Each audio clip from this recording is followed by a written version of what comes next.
Capítulo 25. A cortina. E o jardim secreto florescia sem parar, revelando novos milagres a cada manhã. No ninho do pisco havia ovos e sua companheira acomodou-se ali com seu peitinho emplumado e asas cuidadosas para mantê-los aquecidos. No início ela estava muito nervosa e o pisco vigiava de maneira ostensiva. Nem mesmo Deacon se aproximou daquele canto durante dias, esperando que algum feitiço misterioso e silencioso avisasse ao pequeno casal que não havia nada com que se preocupar naquele jardim, nada que não entendesse a maravilha do que estava acontecendo com eles, a imensa, terna, avassaladora, incrível beleza e importância que os ovos significavam. Não havia ninguém naquele jardim que não soubesse, em seu íntimo, que se um ovo fosse levado ou quebrado, o mundo inteiro se reviraria e acabaria em desgraça. Se houvesse alguém que não sentisse e agisse de acordo, não poderia haver felicidade naquela brisa dourada da primavera. Mas todos sabiam e sentiam o mesmo, e o pisco e sua companheira também. A princípio, o pisco desconfiava bastante de Mary e Colin. Por alguma razão misteriosa, ele sabia que não precisava se preocupar com Deacon. No primeiro momento em que pôs seu olho negro e brilhante como orvalho em Deacon, entendeu que não era um estranho, mas uma espécie de pisco sem bico nem penas. Ele sabia falar pisco, que é uma língua bastante distinta e não deve ser confundida com nenhuma outra. Falar pisco com um pisco é como falar francês com um francês. Deacon sempre falava pisco com o pássaro, então o estranho jargão que usava quando conversava com humanos não importava nada. O pisco de peito ruivo achava que ele falava aquela língua com os outros porque não eram inteligentes o suficiente para entender o idioma emplumado. Seus movimentos também eram de pisco. Eles nunca se assustaram mutuamente, sendo estabanados a ponto de parecerem perigosos ou ameaçadores. Qualquer pisco poderia entender Deacon, então sua presença não era nem mesmo incômoda. Mas no início pareceu necessário ficar atento aos outros dois. Em primeiro lugar, o animal menino não entrará no jardim com suas pernas. Ele fora empurrado até lá sobre uma coisa com rodas e estava coberto por peles de animais selvagens. Isso por si só seria digno de desconfiança. Então, quando ele começou a se levantar e a se mover de um modo estranho, os outros pareciam ter de ajudá-lo. O pisco costumava se camuflar em um arbusto e observar aquilo tudo ansiosamente, inclinando sua cabeça primeiro para um lado e depois para o outro. Ele pensou que os movimentos lentos significavam que ele se preparava para atacar, como fazem os gatos. Quando os gatos vão atacar, eles rastejam pelo chão muito lentamente. O pisco conversou sobre isso com sua companheira por vários dias, mas depois decidiu não comentar mais nada, pois o terror dela era tão grande que podia ser prejudicial aos ovos. Quando o menino começou a andar sozinho e cada vez mais rápido, foi um alívio imenso. Mas por muito tempo, ou pareceu muito tempo para o pisco, ele continuou sendo fonte de certa atenção. Ele não agia como os outros humanos. Parecia gostar muito de andar, mas tinha um jeito desengonçado de se sentar ou deitar e depois se levantava para começar de novo. Um dia, o pisco se lembrou que, quando ele mesmo aprenderá a voar, fazia quase a mesma coisa. Começou arriscando voos curtos de poucos metros e então era obrigado a descansar. Ocorreu a ele que o menino estava aprendendo a voar, ou melhor, a andar. Mencionou isso para sua companheira e quando disse a ela que os ovos provavelmente se comportariam da mesma maneira quando tivessem penas, ela ficou mais consolada e até mesmo interessada, e teve grande prazer em observar o menino por sobre a borda de seu ninho, embora pensasse que seus ovos seriam muito mais inteligentes e aprenderiam mais rápido. Mas então ela disse, compreensiva, que os humanos sempre foram mais desajeitados e lentos que ovos e a maioria deles claramente nunca aprenderá a voar.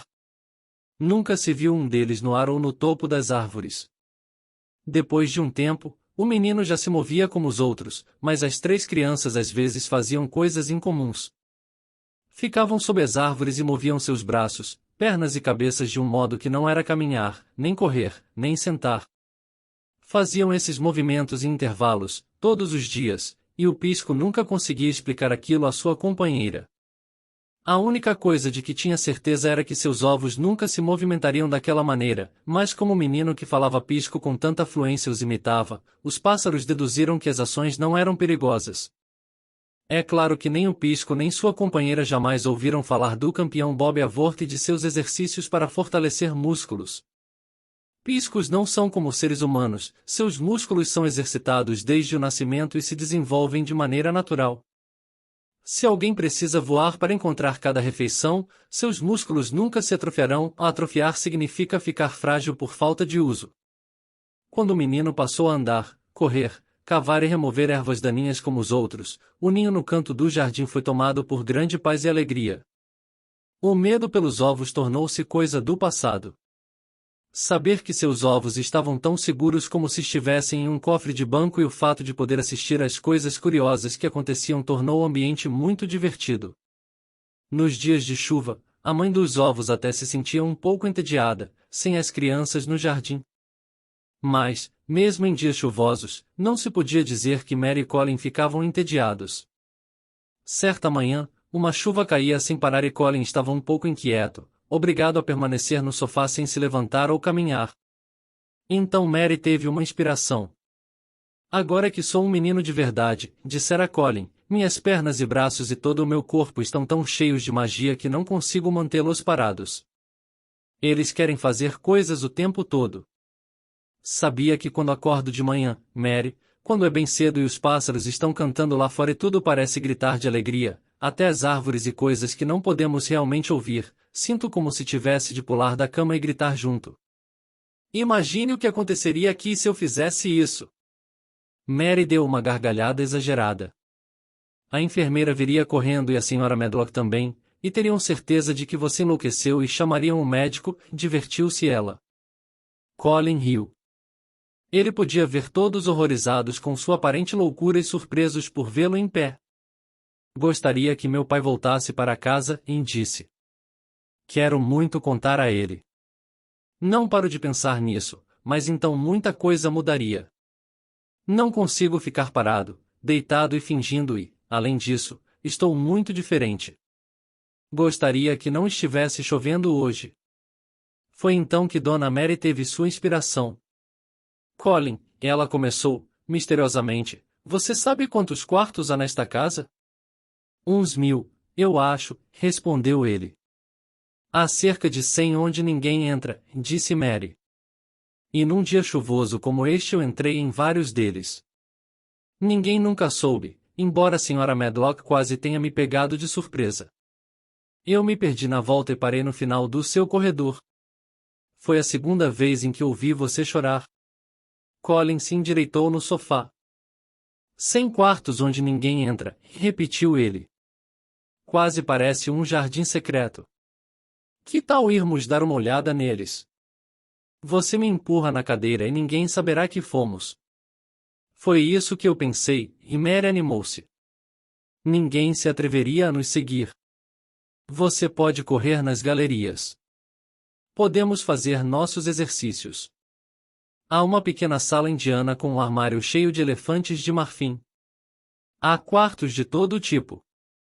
Toque a campainha, pediu Colin. Quando a enfermeira entrou, ele deu suas ordens. Quero minha cadeira, ordenou ele. À sorte, Mary e eu vamos averiguar a parte da casa que não é usada.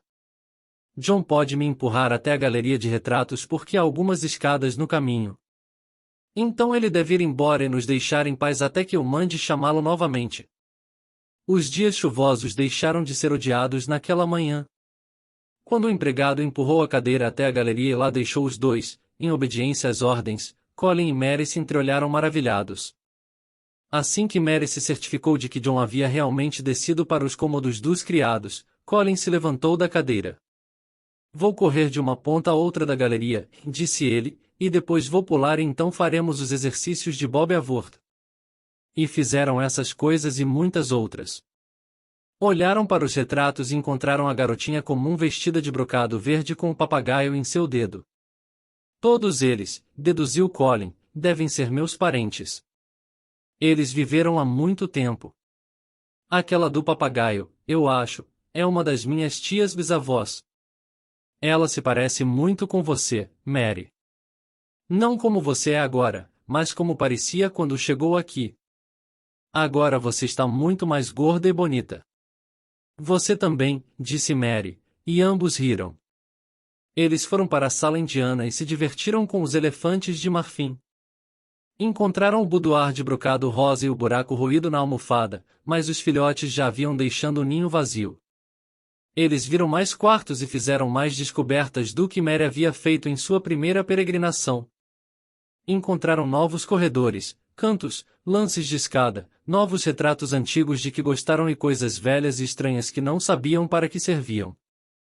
Foi uma manhã divertida e a sensação de perambular na mesma casa com outras pessoas, mas ao mesmo tempo sentir como se estivessem a quilômetros de distância, era algo fascinante. Estou feliz por termos vindo, comentou Colin. Eu nunca soube que morava em um lugar tão antigo, grande e estranho. Eu gosto. Vamos perambular em todos os dias de chuva. Sempre encontraremos novos cantos e coisas esquisitas. Naquela manhã, entre tantas coisas, também encontraram um apetite tão grande que, ao voltarem para o quarto de Colin, foi impossível mandar o almoço de volta intocado. A enfermeira levou a bandeja escada abaixo e bateu com ela no balcão da copa para que a senhora Loomis, a cozinheira, visse os pratos e bandejas completamente vazios. Olhe só! Exclamou ela. Esta casa é um mistério, e essas duas crianças são os dois maiores mistérios dela. Se fosse assim todos os dias, disse o jovem e forte John, não seria de se admirar se pesassem hoje o dobro do que pesavam há um mês. Eu teria de pedir demissão, com medo de machucar as minhas costas. Naquela tarde, Mary percebeu que algo havia mudado no quarto de Colin. Já havia notado no dia anterior, mas não disse nada, pois pensou que poderia ter sido sem querer. Ainda sem dizer nada, sentou-se e olhou fixamente para a foto sobre a lareira, pois sua cortina estava aberta. Essa era a mudança. Eu sei que você quer que eu fale, disse Colin ao percebê-la olhando fixamente. Eu sempre sei quando você quer que eu fale alguma coisa. Quer saber por que a cortina está aberta? Vou mantê-la assim. Por quê? Perguntou Mary. Porque o sorriso dela não me irrita mais. Há 2 noites, acordei com o luar claro e senti como se a magia enchesse o quarto e tornasse tudo tão esplêndido que não consegui ficar parado. Eu me levantei e olhei pela janela. O quarto estava iluminado e o brilho da lua na cortina me levou a puxar a corda. Ela olhou para mim como se estivesse rindo, feliz em me ver.